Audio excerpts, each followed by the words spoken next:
Welcome to 28 Days and Beyond, where we reflect on our history, our heritage, our culture, and our own authentic voice. And I'm your host, Alexander Evans, and my co-host, Amari Johnson. How you doing today? I'm all right. How about yourself, Alex? We're going to dive into Black identity. Let's do it. When you hear that, what do you think about? Well, I know what I identify as, and that Okay. is an African. I'm an African in America, which isn't exactly a popular identification, but I often think of my intellectual father, Malcolm X, who said, just because a cat has kittens in the ovens don't make them biscuits. At what point did we stop being African, right? Okay.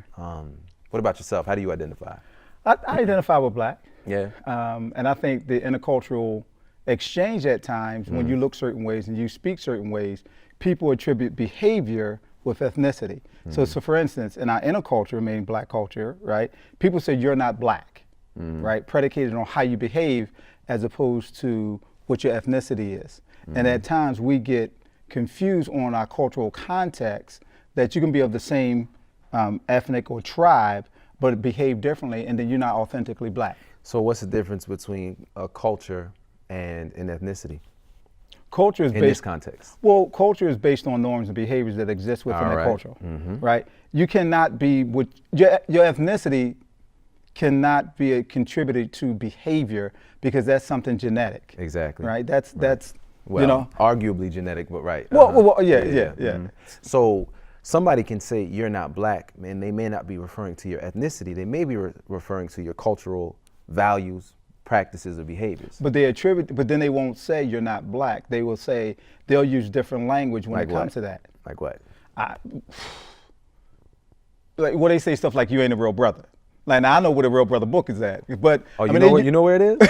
I'm still looking for it. Oh, I but what got I'm you. saying is, what people get confused is because they don't have the insight and understanding on how to bifurcate both of those things and put them at different parallels. I understand that, and I know we hear often, there's no, what does it mean to be Black? I'm saying, as opposed to taking on a passive identity where people are telling us what we are, we should be proactive about who we are and how we identify, right? Which is to say that if I say that you're not Black, it's because you are not behaving in a manner that is I agree. consistent with what I agree to be Black. Now, what that means is obviously up for debate, but I do think that there is a power to affirmatively defining your own identity for yourself. You know what I'm saying? Yeah. Well, here's the thing. Who gets to set the standard of what Black is and what Black is not? Well, we should. Well, if you're saying I'm not Black, Yep. then you're setting the standard. Of If course. I say I am Black, But I'm Black, so I could do that. You see what I'm saying? I know what it means. Like, no, well, you know what? I think of this, right? Here goes something real I'm quick Black, for you. I can do that. So in the 70s, early 70s, Sun Ra, the great jazz artist, made this movie called Space is the Place. One of my favorite movies. Low budget for that. Like, and you think about what a low budget movie looks like. It's a sci-fi space movie, right? And the idea is that Sun Ra came to the planet Earth to teleport Black people to another planet elsewhere where we could be on our own and live by ourselves and breathe free air and be free, right? At the end of the movie, and this is a spoiler alert, they have what looks like a metal detector, right, to get onto the spaceship. And your Blackness is sort of tested so you can be phenotypically Black, but the pimp and the drug dealer don't get onto that ship because they are not in accordance with what it really means to be Black, right? Yeah. Obviously, identity is something that we can go on and on about, which of course is, fortunate for us, we have an expert with us, and that is Dr. Maurice Hall. So let's get it going. Concepts of transracial and transgender at all comparable? That's just one of the many questions igniting a social media firestorm over Rachel Dolezal. She may have resigned her post at the NAACP, but the discussion is far from over. And tonight, new information about her past has some accusing her of playing both race cards. Here's ABC's Steve Osunsami. Well, I definitely am not white. Tonight, the former chapter president of the NAACP, accused of pretending she's Black for more than a decade, responding to NBC about these photos shared by her estranged family, where she's clearly blonde-haired and blue-eyed. Nothing about being white describes who I am. Rachel Dolezal was born to two Caucasian parents, but over the years, she's changed the way she looks, and her story is igniting outrage, offense, and a national conversation on race and ethnicity. But she's firing back, saying she identifies as Black. here with us on set is Dr. Maurice Hall. Welcome. Thank you. Glad You're a to be back. veteran. I feel honored. Thank you. Give us a snapshot of who you are. Well, that's a broad question. If you're talking about my, in terms of sort of who I am in terms of how I think about my identity, Yeah. I have this curious mixture. So I was born in England, grew up in Jamaica, then went back to England to live, Okay. and now I'm living in the United States. And I've lived in the United States for longer than I've lived anywhere else. Okay. And my history sort of coincides with a very important part of history in the Caribbean in the United States, because my parents went to England when a lot of Caribbean migrants were going to England. Aftermath of World War II, they said to them, come back. They went back, and then the island said to them, okay, now come back home to help us build. So my parents became part of a wave of immigrants that returned to Jamaica to help build Jamaica in the 1960s and the 1970s. At the same time, there was another wave of immigrants leaving Jamaica to come to the United States and to come to North America. So in much of the time growing up, it captured sort of some important waves of immigration and change in Jamaica, in England, the United States. But when you ask me who I am, those are the things that formed me, right? That experience of living in 3 different countries and having to negotiate issues of race, issues of culture in 3 very separate cultures. I will say that one of the things that I think defines me, though, out of all the identities, I'm Jamaican. Even though I haven't lived there for the better part of 18 years, even though I wasn't born there, my parents were born there, I see myself primarily as Jamaican, while also honoring the other identities of being American by nationality and British by accidental birth.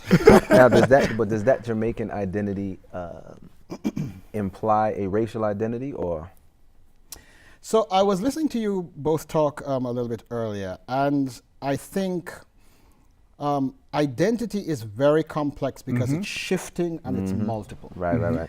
So on the one hand, you have race, Yeah. but race is a social construct, Yeah. right? It doesn't exist in real life. Culture has been described in many ways as an imagined community, right? An imagined community meaning that we sort of share narratives and myths and histories together, and that's what binds us. But it's equally, in some ways, as socially constructed as race. And then ethnicity tends to be more of a national identity, Yeah, connected with some particular sense of nationhood. But it is, being Jamaican implies a culture, does not necessarily imply race, in part because you can be white, and there are many people who look Caucasian just because of the history of the culture, and they're Jamaican. One of my very closest friends, she is Indian. She traces her heritage back to India. I have people in my immediate family who are Chinese and African. So being Jamaican is a nationality. Being black in Jamaica is both racial and cultural, but as you were saying, what it means to be black shifts. Yeah. Because people in Jamaica who are very light-skinned, who in Jamaica may be considered closer to white, once they leave Jamaica and come here, lose that claim to whiteness. Right. They get conscripted into the category black Yeah. in this country, because blackness here means a very different thing. So I like something that you said, that, you know, in Jamaica, regardless of how you look, you're still Jamaican. So why in America, from your perspective, that you have to put a prefix on, like you Black American, African American, but they don't say you white American or European American, you just American? Why you think that gets convoluted? Because race in America is multifaceted in how it's negotiated. So in many ways, whiteness is the norm, right? It's the universal. It's the thing that doesn't have to draw attention to itself. It's the thing that doesn't have to call its name. Whiteness it's taken as a universal. The problem with that is that then you begin to define every other racial category against white. Against it, yep. So, for example, why is the designation person of color necessary? Person of color as opposed to what? Minority as opposed to what? Minoritized communities as opposed to what? And the as opposed to what is white. The problem is that the culture and the country is changing in terms of its identity. So we're moving towards a period of time where we won't have a majority culture. There won't be a majority anything. A lot of the anxiety that we're seeing in the United States now around issues of race and culture are linked in some ways to that change. So why the prefix, the hyphenation of being American? In part because of the history of this country that privileges a particular racial identity, which means that politically others, and particularly African Americans, I would think would fit into that category, have had to use a political invention of identity to create a specific space. Use a political invention of identity. What does it mean to be African American? That's a complicated piece, because African Americans who go to Africa don't necessarily feel African when they get there, right? We feel black. You may or may not feel black. Right, Sometimes yeah. you're referred to with the same words. If you go to Ghana, sometimes they will refer to African Americans with the same words that they use to describe whites, right? Which is a generic category for American. So it's a complicated piece, and part of what drives how complicated it is history, culture, and realizing that identity is always political. So the good thing is we're just getting started. We will be right back with Dr. Maurice Hall. An interview with MSNBC's Melissa Harris Perry. I've really gone there with the experience in terms of being a mother of 2 black sons and really owning what it means to experience and live blackness. Even as a white child growing up in Montana, she says she's identified as black, but was conditioned not to own it. From a very young age, felt I don't know if it's spiritual, visceral, just very instinctual connection with black is beautiful. She says as a child, she preferred to draw pictures of herself using a brown crayon instead of a peach one. But her parents tonight say that's not true. This did not happen. Not at that early age. This is a fabrication because we were very in touch with our children as they were growing up. I was a stay-at-home mom. I was in touch with the teachers at school when she went to elementary school. This just simply didn't happen. She didn't ever draw herself as an African American. We're going to dig a little deeper with Dr. Hall. Dr. Hall, who gives one the authority to have others identify others, and as opposed to us doing our self-identity, and why we have to acquiesce to that? We acquiesce because you acquiesce to those who have the power militarily, in terms of economics, and in terms of the levers of government, and on, right? One group has historically in the United States been in charge of those levers of power. Even though the country is shifting in terms of its population, the power still resides with white people in the country. And so that drives, in many ways, the issue of identity. You remember that we've been litigating this conversation for quite a while, right? Marcus Garvey sort of had a whole discourse with us about what it means to claim your own identity and what it means to find an identity, to go back, right? All the conversations that we've been having. In some ways, though, what he realized and what he wasn't able to achieve is that economic empowerment comes from being able to control and have access to and to manipulate those levers. And without that, it makes it very difficult. At different times, people have made the argument for economic self-segregation. But again, in a global economy, that's a challenge. I mean, it's not impossible, but it's a challenge. So earlier you mentioned, the sort of political purpose behind, say, a black identity. What that comment presupposes is that it is necessarily a response to the larger political climate, namely white oppression. If white oppression evaporated tomorrow, if God could only be so good, then is that to say that black identity would also evaporate? I don't think it would. Right. I think that so I always say this to students. I identify as black, But the fact that I identify as black, and a colleague of mine also identifies as black, who was born in the United States and is the descendant of slaves, those are two very different stories and two different narratives.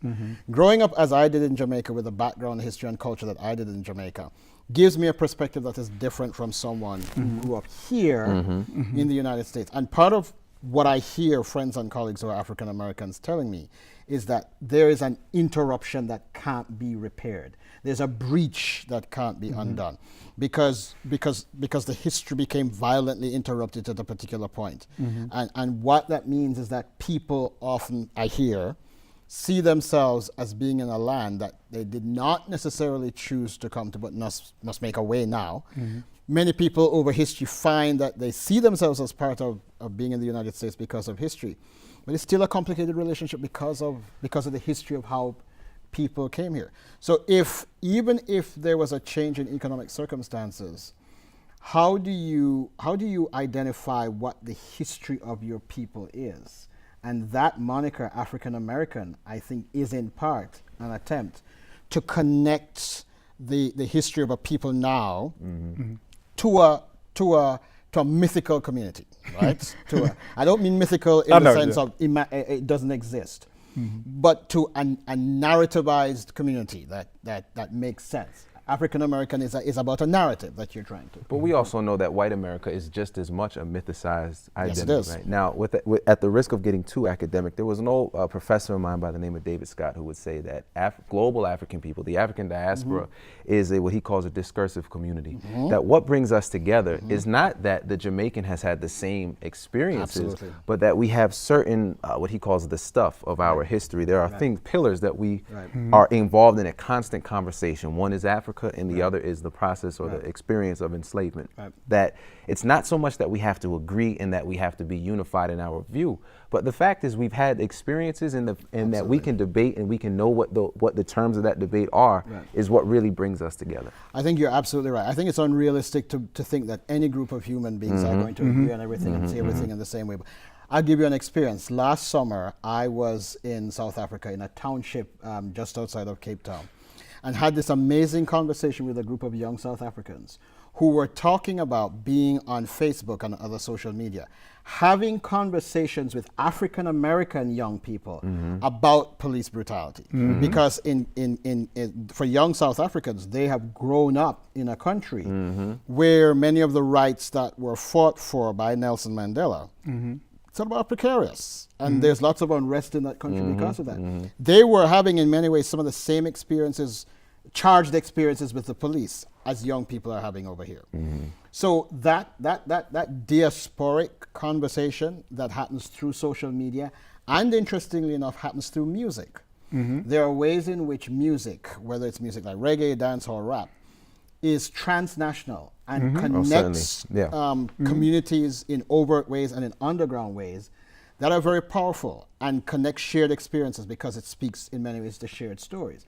So you go to, I go to parts of Ghana, and I'm hearing either rap music or dancehall music expressing some of the same things as I'm hearing in Kingston, Jamaica. One of the things I like to say is, being Jamaican, right? So this is going to be a two-part question. One, how come even though mostly all black people been dropped off a lot of different places, but they're not called Jamaican Americans, right? That's one. And then part two is, what is the burden that you feel as though when other people from other countries that are black or Barbados or Bahamian and all those things, Jamaican, they don't identify with black because it's something to carry? If I understood you correctly, so many people who come from Jamaica will say my identity is Jamaican. They will not necessarily African American. I meet students here at Villanova who are from immigrant parents. You ask them what their identity is. They say I'm Jamaican. They don't say I'm African American. That has something to do with immigrant identity. Remember, sort of when you think about blackness, it's many component parts, right? There are people who are born here, so that's the national identity of American. There's an immigrant identity, which is a whole other piece, and sometimes immigrant culture and immigrant sentiments mixed together with that. And then you have diasporic identity, right? The ways in which people are connected across cultures because of sort of an assumed African heritage. So if I understood your question correctly, to be Jamaican and to be black, they're not necessarily in contradiction with each other. But for us, race may not necessarily be, and this is for many cultural reasons, it may not necessarily be a primary identifier in the way that race is here. And again, that's politics, history, and culture. Well, Dr. Hall, as always, it's great to have you. We wish we can go on and on with this conversation, and I'm sure we certainly will. But we'll be right back with some final thoughts. Say she's as white as they are. It's alarming that Rachel continues to make false statements and have no acknowledgement that she has been doing that, and it's become an issue.